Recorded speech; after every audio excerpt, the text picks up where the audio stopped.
Alrighty guys, I've got myself a new mic here. Just trying to clip it on my shirt so that it makes logical sense. Alright, so I think this mic is going to be good for me. Let me clip it so that I can take it off if I need to. Alright. Hope you can hear me fine. Let's see. How do I put it closer? It's hard to find an angle. Okay, I think that's going to be a close enough angle. Alright. I gotta find my directions before I start driving because I don't know where the heck I am. Then we shall get rolling. Gotta get my C4. Alright, I don't think I really need C4 because I'm sweating. I'm sweating like a pig. I'm chevetting. Chevetting, guys, chevetting.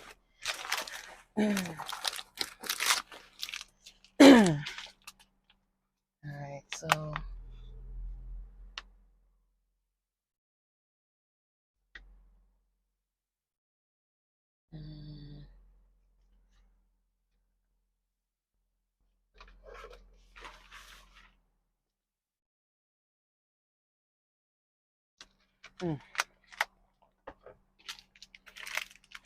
you know what, I probably shouldn't be eating a perfect bar before I talk. Sorry about this, guys. I gotta get a couple calories in me. Before I start my drive.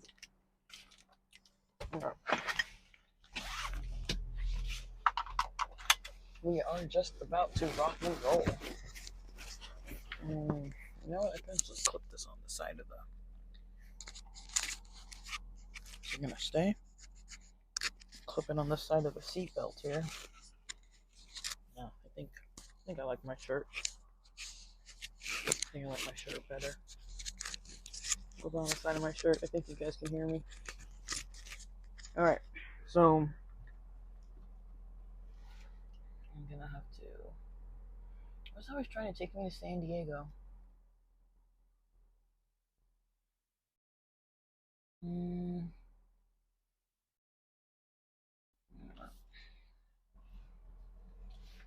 So I'm about to back out.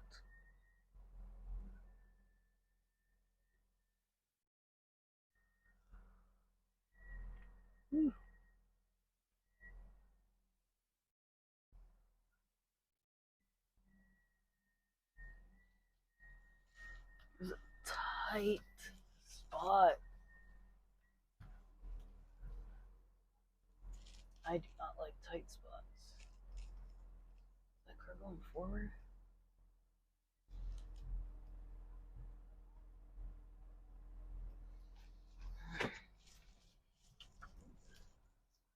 Dang. Tight spot. Make a U-turn, then turn right. Alright. Turn right. In 1,000 feet, turn right. Stop. Can't. 51 minutes, guys. Alright, 1,000 feet. I keep seeing people go out this direction now. Alright, so maybe I can just come out this way. So the map here seems to want to lead me to different paths. Yeah, but she did say that this arm just goes up by itself, which it did do. Now I just gotta figure out how the heck to get out of here. Tennis balls all over the place. Alright. Can't even tell.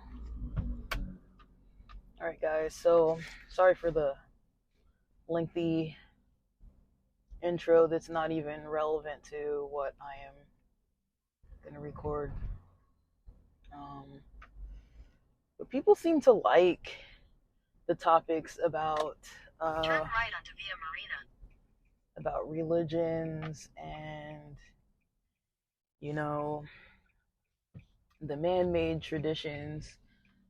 So I was following up on one of Eli Yoder's episodes.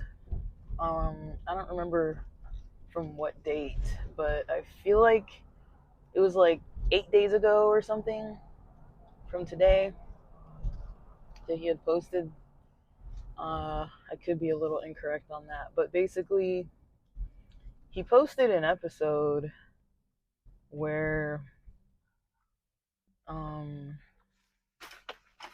he gives this explanation about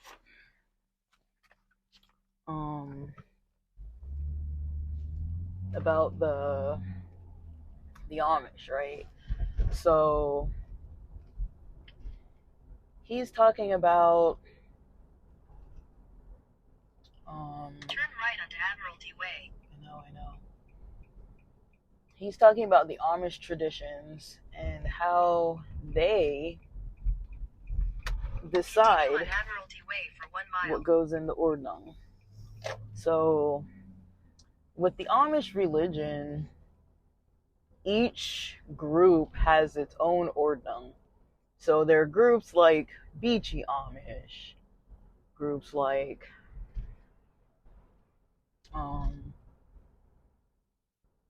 let me see. Yeah, there's the Beachy, there's I might need to pull over actually and plug in my phone because the battery's gonna die. I want to get my phone ready to plug in. But yeah, with the Beachy Amish, they are basically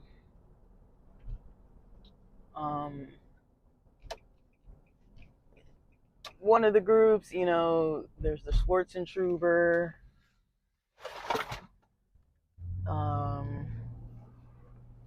yeah, and basically all of them are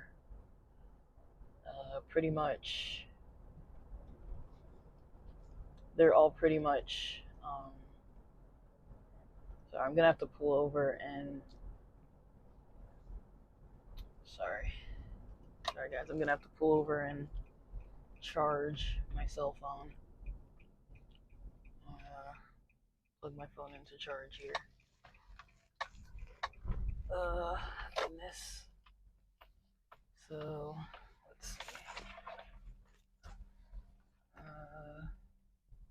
Head north toward Admiralty Way. Alright guys.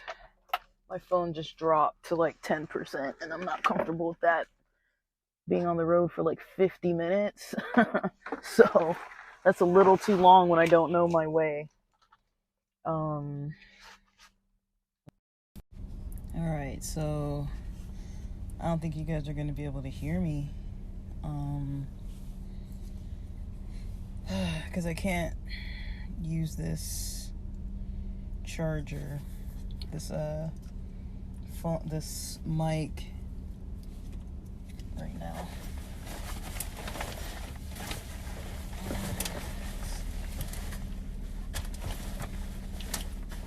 I'm struggling here, you guys.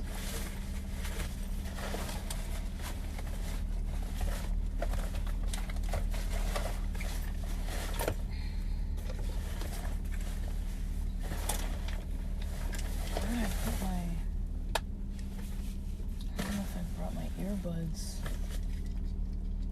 I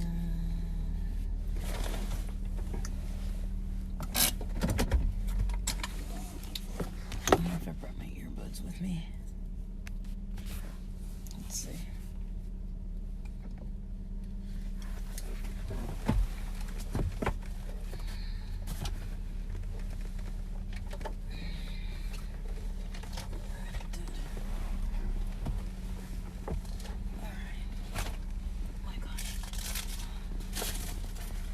My bag dropped and a bunch of stuff fell out. I had to pull over so I can unplug my little microphone that I was just trying there. Sorry guys, this is gonna be a messy episode. I apologize about that. I'm getting organized here. I was trying to get a few minutes of recording, and I literally recorded 8 minutes and got my phone went down from 20% to like 3%, so I decided to pull over and plug in my phone because I still need my map, and I have my earbuds out. My earbuds from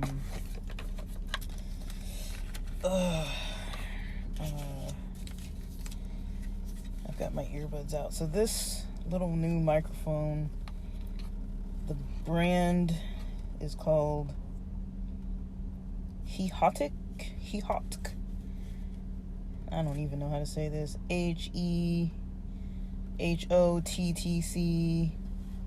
Hehokt or something like that. Dude, I think I'm missing that little piece. I try to keep all the stickers and stuff because I want to try it, and it's like, dang, where's that little piece? There was a little cover for the lightning adapter part. I mean, it's got to be in the car somewhere. I'll look for it later if I can remember. Okay. You guys know how these pods go. Sometimes you're in the errand mode with me. So, dang. So, I'm taking this thing apart, putting it away.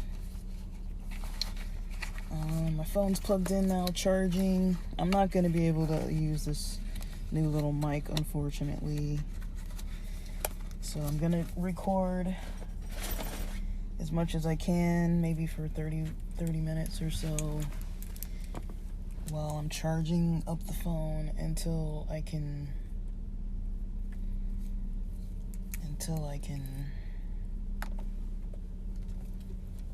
what?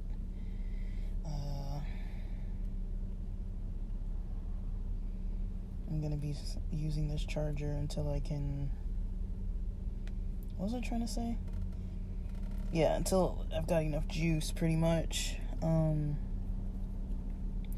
I've got almost no juice in my phone, so just getting my earbuds ready. Head south toward Admiralty Way. I know, buddy. I'm trying to head a direction. Alright, so I'm just gonna have to record while I drive. Already since parking, my phone is charged from 3% to 21%, so that's a good sign.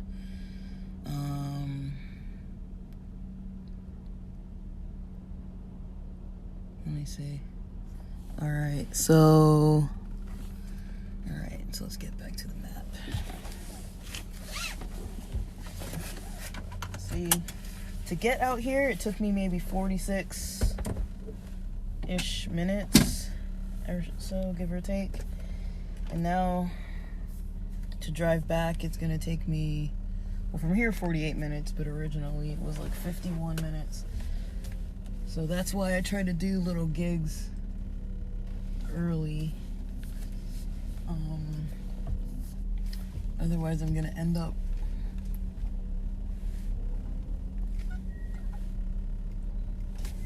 taking a little bit too long.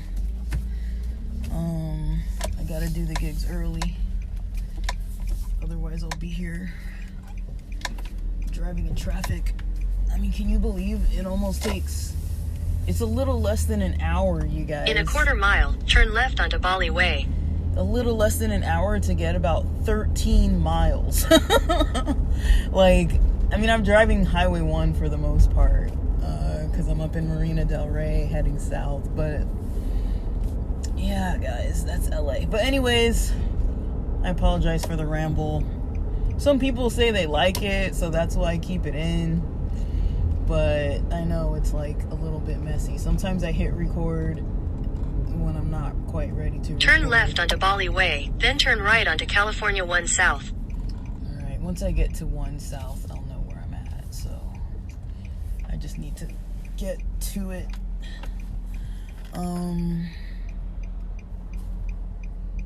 Yeah, so I'm gonna turn the map off because I know where I am now. I just needed to get out of this little neighborhood. Now we're ready to rock and roll. So what I was trying to say, I listened to Eli Yoder's episode about, I don't know the exact title, but it was about how the Amish determine their rules. And so I guess what happened is he posted a video, or a short, or some kind of a clip that showed some of the old schooling that he used to go to, or one of the schools he used to attend, or something like that. But like in a modern picture of the school where he used to attend, and it turned out that the picture showed some footage of some Igloo brand. I don't want to drink too much C4 because I don't want to be like needing to poop on the road. I don't want to have to pull over before I get to the gym. So basically, yeah, Igloo, you know Igloo, those big kind of like sturdy lunch boxes. And so he noticed that, you know, there were some of those in the picture. And some of the viewers were asking in the comments, you know, aren't those considered worldly because they're plastic and there's some like other name brand thing. And he mentioned, you know, as much as the Amish do, and I'm not knocking Amish, I'm just saying, like, you can apply this to a lot of religions, so I don't really want to just be like, oh, like, the Amish are so flawed. Like, I grew up in a religion that did this, you know, even when it comes to politics, people do this kind of stuff. It's like, they kind of bend the rules that are the original rules to kind of make their own rules, for something convenient, something of convenience for themselves or for their own group. And so that's not uncommon, but he refers to it as like hypocrisy. I'm not saying that's not the right word, but I'm just saying he refers to it as hypocrisy. And, you know, is this the right direction? Because this doesn't look like the way I came.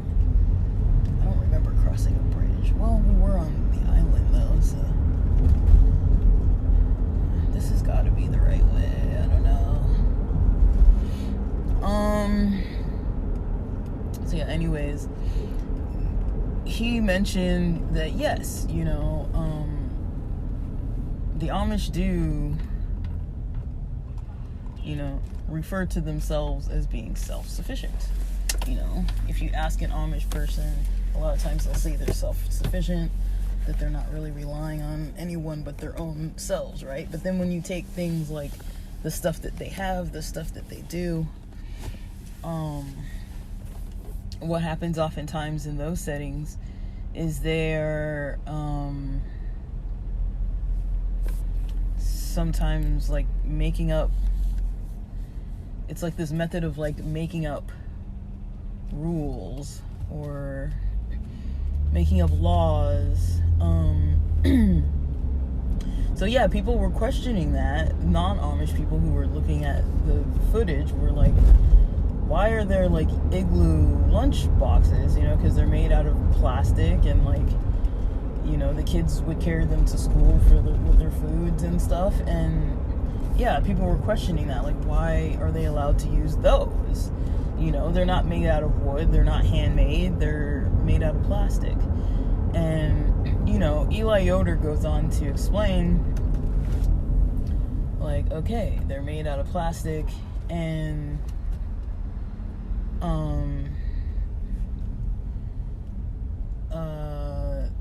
they're basically for people to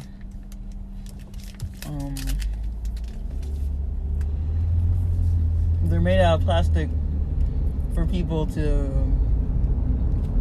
you know, just use, you know, at convenience. And he mentions, you know, the Amish also use cloth and fabric that's made out of non-Amish factories. Like, they'll buy stuff at Walmart that's pre-made like that.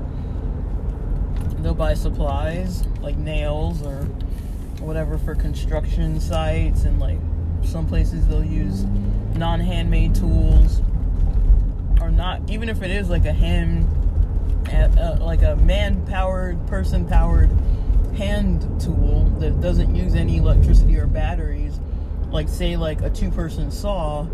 They're not building these saws. They go to a store and they purchase the saw.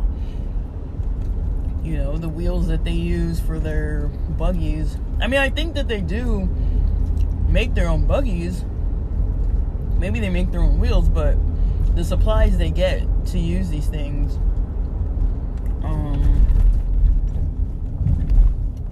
are from, you know, stores in the United States, or if they live in another country, you know, they're getting supplies from whatever country they're living in. So they're self-sufficient in a way, but not fully self-sufficient. And he mentioned, you know, unlike, you know, maybe traditional people who live a very traditional indigenous lifestyle, they would actually be considered as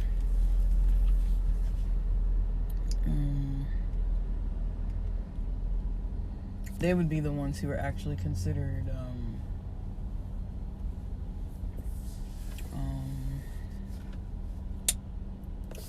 you know, self-sufficient, because they use like sheep skin, animal skins, hides, to make their, you know, their tools, their instruments, that kind of thing, their clothing, versus going to the store and buying it just because it's like a non-technologically advanced thing, but still it might be made by like a company. They're not making it themselves, or they're not buying it from other tribal people who are making it themselves. Now, I wonder, this is just a question I have. I'd have to study this again. But, I apologize, I'm eating a stupid perfect bar. Would the Amish be considered a tribe? I mean, I've heard people use that term kind of loosely. Now, I know that clans usually have to be like a biological lineage.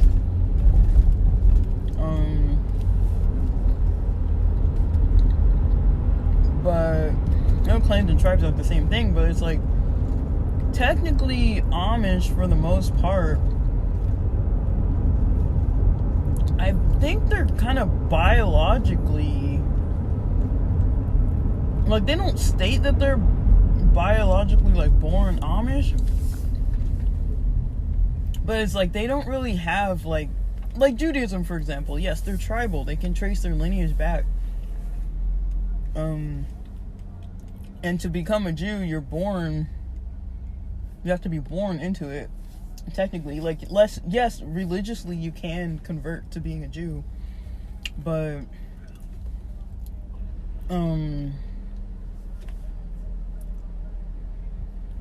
that's religiously you can convert to becoming a Jew. But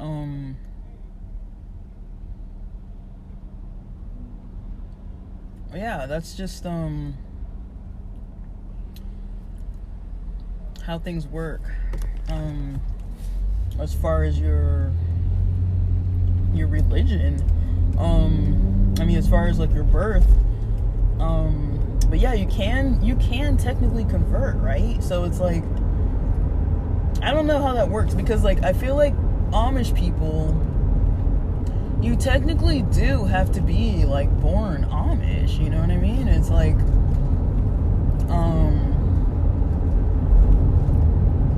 you're born to Amish people. I mean, you can convert, but I feel like the Amish I guess they're still technically considered a denomination of Christianity, right? Even if they don't really follow the Bible for the most part. I mean, they believe in God and they believe that Jesus is the Son of God, but they kind of have their own rules that have nothing to do actually with the full Bible. And, you know, according to Eli Yoder's explanation, they're just like, they're more extreme with it, but I would say they're like many religions that kind of have a method of making up their own kind of traditional kind of laws of the land.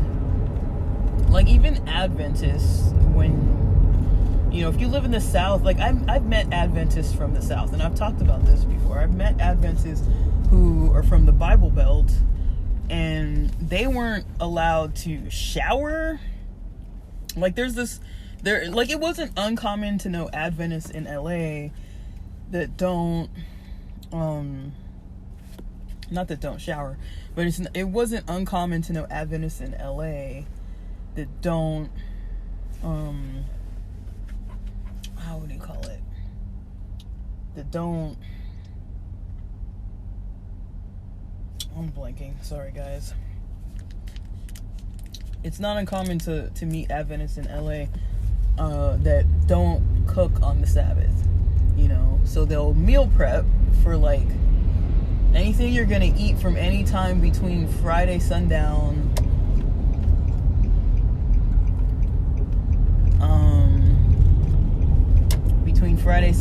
to Saturday sundown.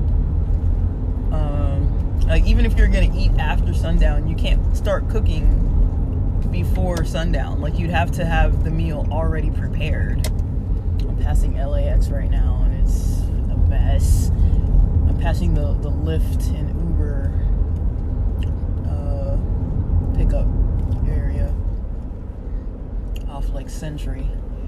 Oh my gosh. Okay, so yeah, basically, yeah, you wouldn't necessarily, dang, I missed Imperial Highway. Alright, so you wouldn't necessarily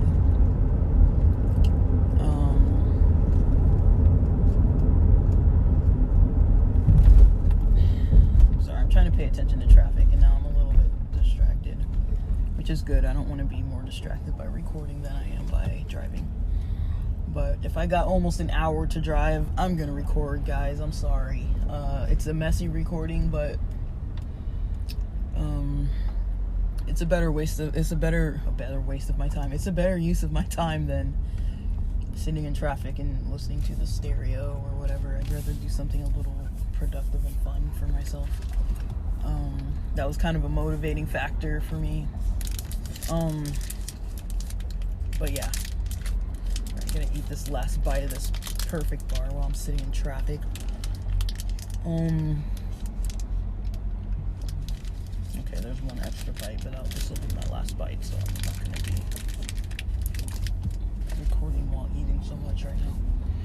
Sorry about that, guys. I do apologize, but I'm going to the gym. I'm headed straight to the gym. It's about a 40-50 minute drive from where I started, so I'm trying to hydrate, get my pre-workout, get my meal in, so that I don't have to waste like a 30-minute gap. It'll all kick in once I'm there, and I'll be set and ready to rock and roll. This is 105 East. That's why we're sitting in traffic. We're gonna take Highway 1. Need to get out of this lane, bro. Let me over. everybody's merging opposite, like everybody's merging. Okay, well, I might just stay whichever direction I can. I might get on the 105 anyways because I can't get over. I'll let you over, homie. Oh, you don't need over anymore. Alright. At least the lights are on this side of the tunnel. Going through the tunnel. Alright. So. My goodness. Y'all move. Move, y'all. Move. Alright. Let me merge. Do not cut me off. Alright, we're good. We're staying on Highway 1 and not taking the 105. Alright. So let me gather my thoughts for a little second here. So, yeah. So he was explaining all the explanations about what's worldly. And yeah, like I was saying, like, I'm not trying to single out the Amish. I just found it really interesting. It was just an interesting point because I was like, I'd never really thought about that too much because I did, like I've studied Amish culture a lot, like you guys know. I'm not Amish. My folks were raised around a lot of Mennonites, so I know somewhat about Mennonite culture just because they went to a Mennonite college in the Midwest, but I don't really know any Mennonites that actually. I know one person who knows my dad, but I don't know if she is a Mennonite or was a Mennonite. I don't really know. So yeah, I have okay, so when it comes to religions making stuff up, there's kind of like a process to it. So there's usually like an original book, right? An original scripture of some kind, right? So for Christianity, most people know, the Bible is the Christian book. But not all Christians have the same Bible. Now, Amish, I believe the Amish refer to themselves as Christians. I don't think I've heard them state that they're something else. I believe they're considered Christians. I don't know if I've heard them say it or other people say it. But I believe Amish,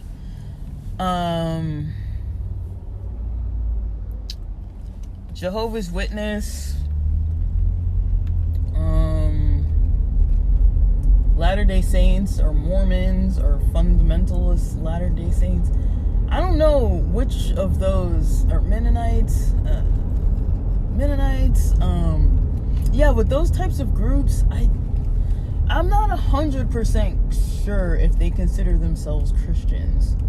I always had the understanding that they did, but they all do kind of have their own Bibles of some sort. And the Amish have an old, I don't know if it's called Old German. They have like an Old German scripture Bible, I believe.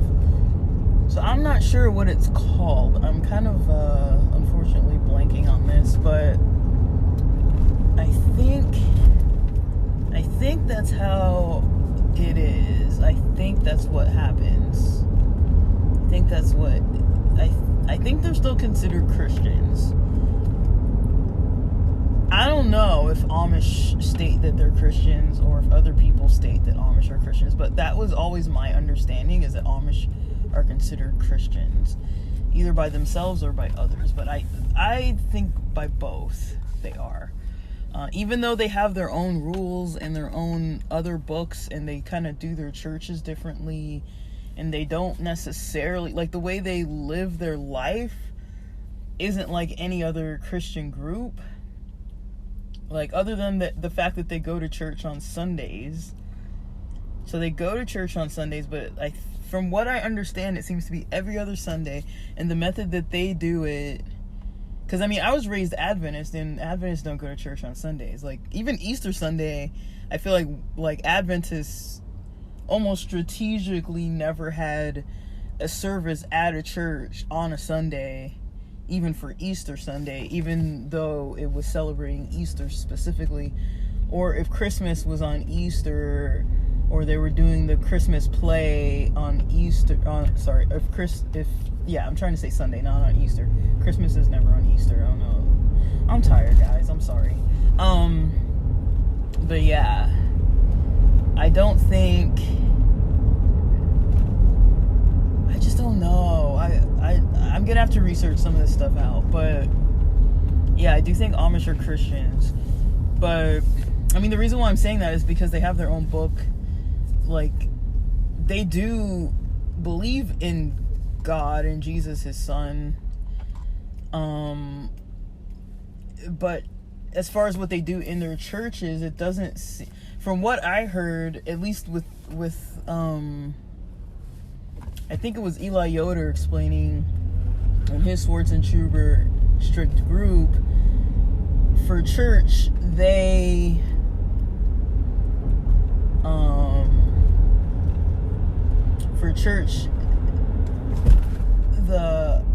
oh my gosh, these people are gonna crash. Jeez. I just watched one person just scale like 4 lanes of traffic, and then right after that somebody else just cut off the other guy who was trying to speed. Goodness. But anyways, alright, so I always just hope that they don't swerve into me. That's why I'm like 5 cars behind the people in front of me right now. Like, I don't even want to be around anybody right now. I'm like, y'all are hangry right now with your lunch breaks and all that, and got some road rage. I'm staying away. But yeah, like Eli Yoder was explaining that, you know, at the church services that they had every other Sunday, it was by memory. So the preacher would have to memorize scripture in German to preach it. They didn't open the actual German Bible in their service, and so it was by memory. They taught by memory. They didn't have books in their actual service. They weren't reading from the actual Bible. And I don't know if their German Bible is different from the other typical, like, New Revised Standard Version, King James Version, New International Version. I feel like all those versions of the Bible they're still different from one another, but those are some of the more common Bibles. But then Jehovah's Witnesses have their own. Protestant, compared to Catholic Bibles, the Catholic Bibles are different. I know the Catholic 10 Commandments are different than what it is in the Protestant Bibles. Most Protestant Bibles don't have the Apocrypha. And I don't know any other religions that use an old German language Bible. It's not even like translated into German, you know what I mean? Like for like the people who live in Germany right now. It's not like a modern translation of German. This is like old German that people don't even speak in Germany. So, but they said that it's I've heard from when the Amish talk about modern German language, they say that they can understand it. And English is actually a Germanic language. Like, a lot of people say it's like Latin based, but it's a Germanic language. And so I don't know how close Old English is to Old German. I don't really know. I would love to know. Like, I would love to study this kind of stuff, but I do not need to refocus my attention. Maybe one of these Saturdays when I'm like binge studying something, like when I have one of my Saturday, you know, cultural study sessions or whatever.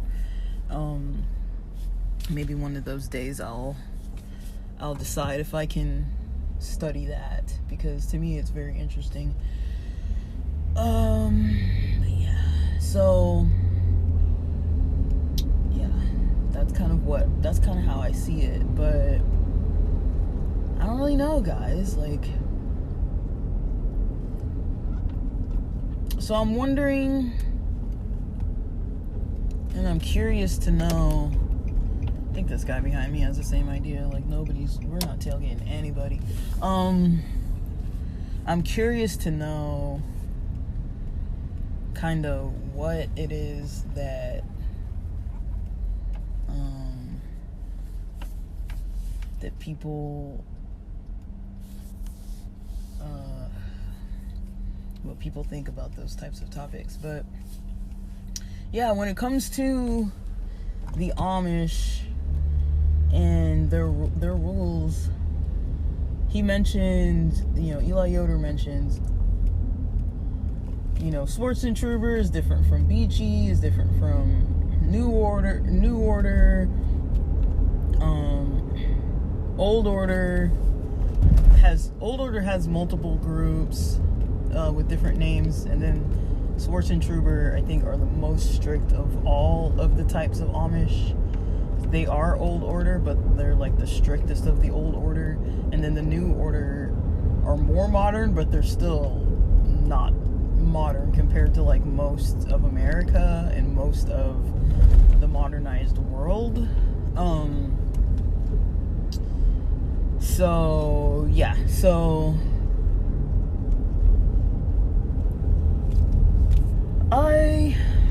I'm curious because they say that the rules are different for each Amish community, and so every Amish group pretty much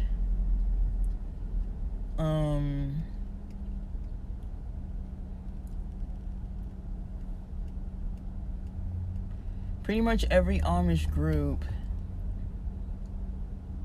has its own every Amish group has its own what do you call it? Like its own main sets of rules. And he mentioned the reason why there's so many different communities. Like you can be, for example, Beachy Amish, but if you might live in a Beachy Amish community, and then there might be a Beachy Amish community 5 miles in one direction, 8 miles in the other direction, 10 miles in the other direction, 3 miles in the other direction, and they might all be different. And he mentioned because they likely split off, what happens is that they split off into different groups, and they start to make their own group. So he gave an example. So an example could be like, some work gloves that he held up, and he was like, there's some like leather kind of work gloves that you could buy at like a Walmart or something, some name brand leather work gloves. So he's like, okay, say I go and I get these work gloves, right? And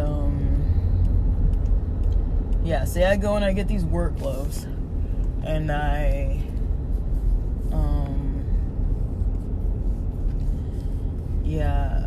get the work gloves, and I'm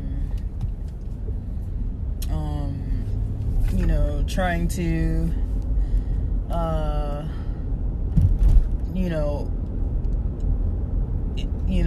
say it's forbidden, in the group that I'm in. I don't know about Beachy Amish enough to really even say, but I'm just giving you an example. Say if it was Beachy Amish, and they're like, in this one community, the original community in one area, let's call it Kentucky, I don't know, I'm making this up.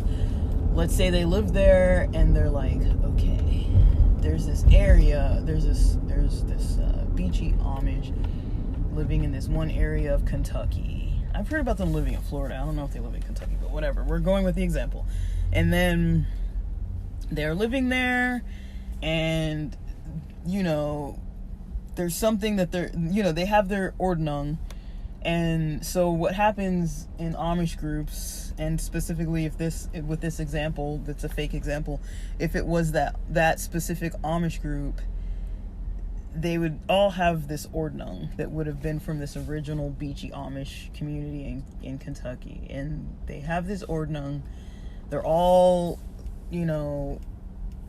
influenced by this Ordnung for everything, for the length of the brim on their hat. Is their hat straw, or is it black? Is it like raw straw color? You know, does it have like one of those like ribbon things around it? Does it not? Like, are they allowed to kind of, you know, have buttons and lay down collars? You know, do they have a full button down shirt, or do they have suspenders? Do they have one suspender? Do they have belts? Do they have loops for belts? Do they have, you know, are they allowed to wear sneakers or boots? Are they allowed to wear sneakers that have colors other than black or white, or, you know, or other than flip-flops? You know, are the women allowed to wear dresses that have pink, like a solid pink or a solid blue or a solid purple, or is purple forbidden, or whatever? Like, all these kind of rules can be different from any group. So let's say that there's a beachy Amish original group that isn't, this original group in Kentucky, in this fake example, isn't allowed to use those leather gloves for work. And then the women are allowed to have a solid colored dress, but they can't wear purple and they can't wear red. And let's say for this fake example, you know, there's some people in the community that are like, you know, I want to have a red dress or a purple dress, and I want to have, you know, I want to be able to use leather modern work clothes. And so those people might branch off, move 10 miles out of that community, start a new community in Kentucky. They're still considered beachy Amish, but they make a new Ordnung. They have a new Ordnung for their new group that includes that they're allowed, like after the baptized members vote, they choose if they're allowed to, you know, vote to have the leather gloves, the purple dresses, and the red dresses. Now, they're still considered beachy Amish for whatever the reasons are that they're considered beachy Amish. They wouldn't be Swartz and Truber. They wouldn't be some other group. They'd be beachy Amish for the reasons why they're beachy Amish. But they'd be a different community with a different Ordnung. And the Amish teachings state that they're saved by following the Ordnung. Their salvation depends on following of the Ordnung. And so that was the part that was most interesting to me, is that belief that it's not what does the Bible say, it's what does the Ordnung say. And the Ordnung, people would have been, maybe, let's say there were 50 years where they were never allowed to use those leather work gloves, never allowed to wear purple, never allowed to wear red. But now all of a sudden, because the church members have voted on this new rule, if they're following that, they're saved they're saved by following that. Now they can still do the original method of not having those other things, but say if that original group goes and changes one other thing that the new community that's 10 miles away now doesn't have. So say if they say, you know, you're allowed to have I'm making this up, you're allowed to have a flip phone outside of your house. You can build a separate little unit, you know, 20 miles off your property, 20 miles from your front door of your house, not miles, 20 feet from the front door of your house. And you can, as long as it's in a separate little shack, you're allowed to spend total of 30 minutes a week on your flip phone without internet, but you can use it for calls, right? Now the original beachy group that I'm making up, they would not be allowed to do this. that would not be allowed for them. They're not allowed to use this new cell phone. That would be a third Beachy Amish group. So they wouldn't be allowed to use the cell phone. But let's say that the new flip cell phone group, that third group, let's say they're not allowed to use the leather gloves or have red dresses or have purple dresses, but they're allowed to have those phones. But then the original group isn't allowed to do any of those 4 new things, but all of them would consider themselves saved if they're following the Ordnung that their Beachy Amish states. So I feel like what it seems like and I could be wrong in this, but what it seems like is you can do less of the stuff. So say if you were of one of the original that original Beachy Amish fake group in Kentucky that I've made up off the top of my head, if you were from the original, let's say if you were from that original group, that means you wouldn't have, if you never split off, you would never have the flip phone in the little outdoor shack. You would never have the red dresses, never have the purple dresses, never have the leather gloves. So you would still be saved because you're still technically stricter. So even if you moved to any of those communities, so long as you were following your original Ordnung, you're still technically saved. So you can do like less of those new options, but you can't add new things unless everybody has voted on it. And I don't know if it's everybody or majority. Now, one question I had that I might ask, but I haven't had the time yet. I'm curious to know if the new people, I'm curious to know if the new groups are,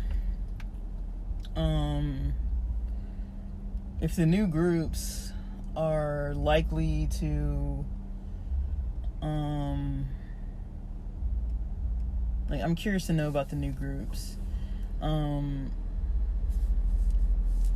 I mean, they basically decide what they can do based on their Ordnung. And I'm curious to know, from what I've learned about the pressure of, the Ordnung and the voting with the members of the community, I'm curious to know, do people get shunned for voting? Like, say for example, if there's 100 people in a group of Beachy Amish, I'm making this up, it's fake. Say if there's 100 baptized members in a congregation, and 55 of them vote no, we are not for this new flip phone idea. This is not what we want. But then 45 of them say yes, we really want this flip phone. But then they would lose the vote. They lost because there's 45 versus 55 people. And so they lost. And so would they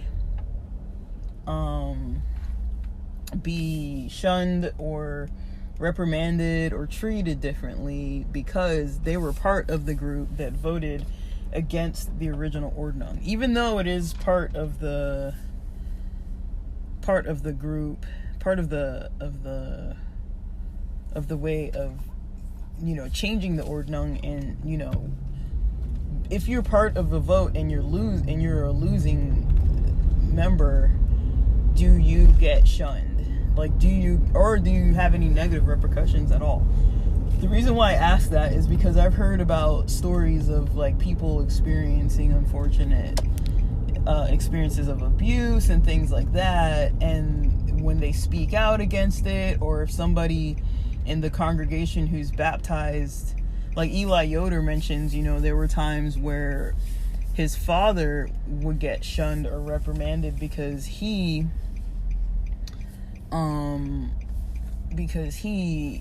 would stick up for people. And it seems like in those congregations, people get shunned or reprimanded or just like treated differently or looked badly upon if they're kind of going against the grain. So there's a lot of pressure to basically vote against victims, it sounds like, at least in some communities. I don't know how many communities, but at least in some communities, when there's a case of abuse, like say if it's a preacher who's abusing, you know, all the minors, everybody under 18. I mean, I don't know what minors would be considered in Amish culture, but let's say everyone under 18 is getting abused in some way. Like let's say that preacher just shouts and yells and, you know, makes the youth do way more work and, you know, treats them really poorly just because they're underage, and makes them do more labor and lies on them and does all this stuff, and it's just abusive, and everybody knows it, and then somebody brings it to the attention of the congregation and wants to have some kind of a vote to vote him out, but it would have been like, that's not good, right? That's not, like, I don't think that would be like holy or good for a preacher, right? It's not holy or good for a preacher to be abusive, or for anybody to be abusive, but, you know, it sounds like the preachers might get protected because there's pressure to let the preachers or other people to let people get away with stuff, even if it is abusive or illegal or disgusting. They're allowed to get away with it because there's pressure. Even if people are like, this is wrong, like, yeah, you wouldn't want this happening to your kids or to your young brothers or sisters. You wouldn't want this gross person abusing others that you care for, yet, you know, you might vote for them to stay in power just because you don't want to be the only one or one of the few that stands up for the rights of the people who are being abused. And so there are cases, and I don't know how many. I mean, I'm trying to be careful here because I don't want to be like, oh, let's romanticize and protect, you know, because the Amish are so pure and perfect. Let's romanticize and protect them. And then I don't want to be like down with this religion that's so terrible, you know, because they're abusive and all this. Like, every religion has abusive, sick, disgusting people in it. So I don't want to be singling them out. It's just because, you know, just because I've studied something on them, I don't want to say they're better or worse than anybody else. Like, I don't feel like any religion or political group, anything that has any strong emotional ties to beliefs, I don't think it's uncommon to have people who take advantage. And I'm not saying I agree with people taking advantage, but I'm just saying I don't think that that's rare. Unfortunately, I don't think it's rare. So I don't want to speak to something and make it sound like it's something that it's not. I don't want to make them sound like, oh, they only did it once every 10 years and they never found cases. It sounds like more and more cases are coming forward, but then I don't know the percentage, and then I also don't know enough about the culture. I wasn't in it, and it sounds so how do you call it? It's so different from what I know about, you know, from what I'm used to, because I wasn't raised in a religion that was like this. So, I mean, there are definitely some similarities and overlap for sure. But yeah, with the Amish, there's definitely a lot that, you know, I've taken a lot of excitement to learn about. So, like, I like learning about it. I like talking about it. I try to talk about it so that it's like, so I can tell if I've learned it or not, or if I'm learning it.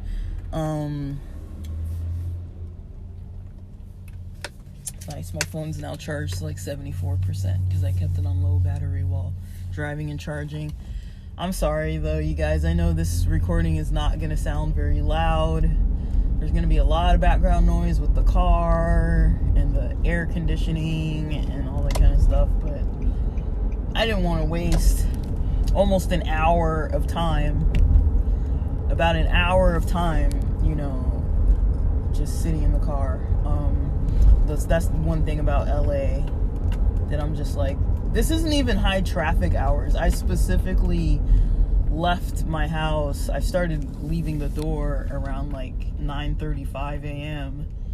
Right now it's 1:18 p.m. So there was traffic on the way and there was traffic on the way back. And these aren't even considered traffic hours. Like, if I were to tell anyone in LA that I was in traffic today, they'd be like, this was not traffic. You know, I'm just driving like on a normal Friday, late in the day, late afternoon, late daytime, early afternoon time. I'm driving and there's some it's congested a little bit, but this isn't considered traffic out here. It's not going to be traffic till probably once the schools get out. Where am I going? This isn't the right lane. Oh shoot, this is the right lane. Whoops. Dang it, I missed my turn. I'm gonna miss my turn. Dang. I'm gonna have to go around, maybe. I don't think these people are gonna let me in. Dude, I thought you were gonna let me in.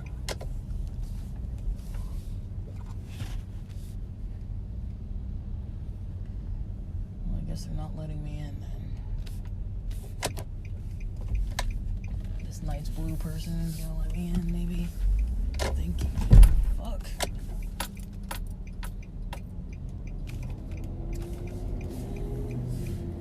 Just trying to get over between the pedestrians and the cars and everybody. But yeah, guys, I think there's an awakening happening with religions. I've noticed a lot of people are being brave to come forth. I love seeing people talking about cults lately, that's such a popular topic. I mean, I hate the negative, like, gross stuff that's like, ew, like, that's nasty. There's some negative stuff that these people are just abusive and gross. Not everybody, but there are, like, it only takes one, right? Like, you don't need that many people to be abusive and gross for it to be like, ew, this is nasty. But I don't want to just be like, religions are all bad or whatever. Like, it's humans. You give some humans a little bit of power and control and they go wackadoo, you know? They can't handle it, you know? And a lot of those people have been abused. I'm not trying to make excuses for them at all, but it's like, some of them don't know better. Some of them think that they're doing the right thing, and then others of them, they're just disgusting people that know that they can get away with things, and so they do what they want to do the way they want to do it, and it's gross. But it's the best thing, I think, is that there's awareness, because that's the best thing. So, all right, I'm about to get to the gym. Let's see if there's parking. I gotta get a parking pass. Let's see what happens. All right, oh, there's a lot of spaces.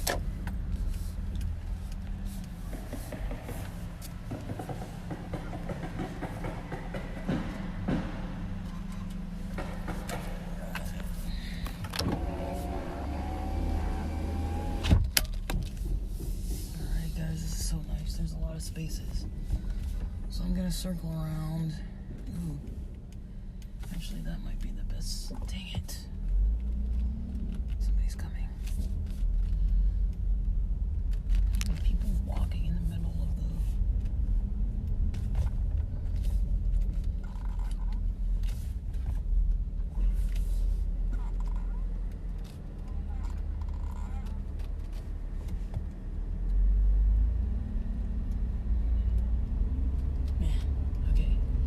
So, I'm trying to circle so I can park.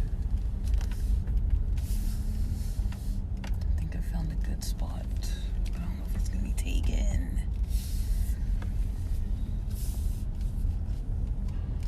Alright. There's a lot of good spaces right now, so we're good.